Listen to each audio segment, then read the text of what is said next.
अगर आप भी चाहते हैं दीवाना म्यूजिक के गाना सुनने के लिए तो हमारे चैनल को सब्सक्राइब करें और बेल आइकन को दबाना ना भूलें। धन्यवाद।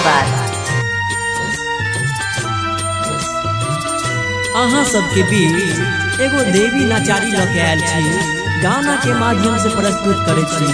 अहाँ सबके जरूर नीक लागत। धर्मेश जी के आवाज में आनंद झा।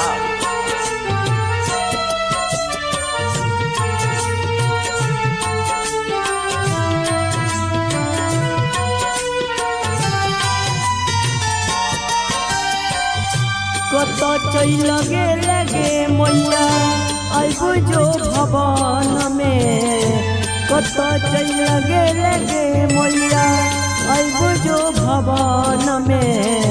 दर्शन करैला सब आइल हो आंगन में, दर्शन करैला सब आइल हो आंगन में। कत चल गे मैया आइबो जो भवन में, कत चल गे मैया आइबो जो भवन में।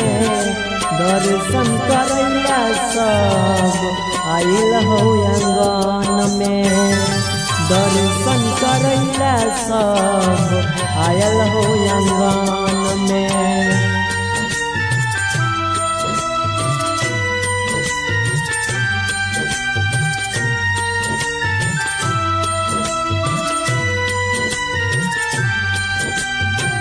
अपने सब सुन रहल छी आनंद म्यूजिक के प्रस्तुति।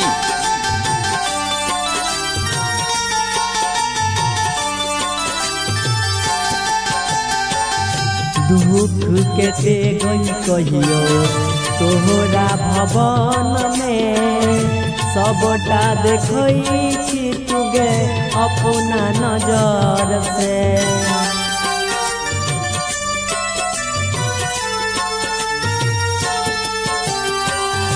दुख के ते गई कहियो तोहरा भवन में, सबटा देखई छी तुगे अपना नजर से। कत चल गेलही गे मैया आइबो जो भवन में, कत चल गेली गे मैया आइबो जो भवन में। दर्शन करैला सब आइल हो आंगन में, दर्शन करैला सब आइल हो आंगन में। म्यूजिक बाय आनंद झा।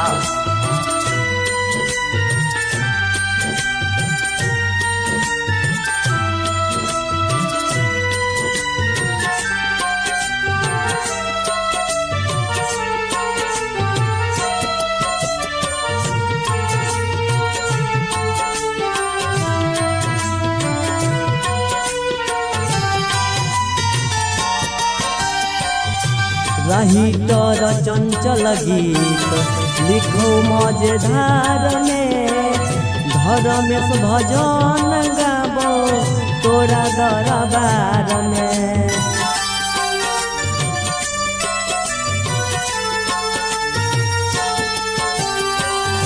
रही तर चंचल गीत लिखो मजेदार में, धर्मेश भजन गाबो तोरा दरबार में। उपिंदर चंचल माला लके एलो दरबार गे, चंचल उपिंदर माला लके एलो दरबार गे। दर्शन करैला सब आइल हो आंगन में, दर्शन करैला सब आइल हो आंगन में।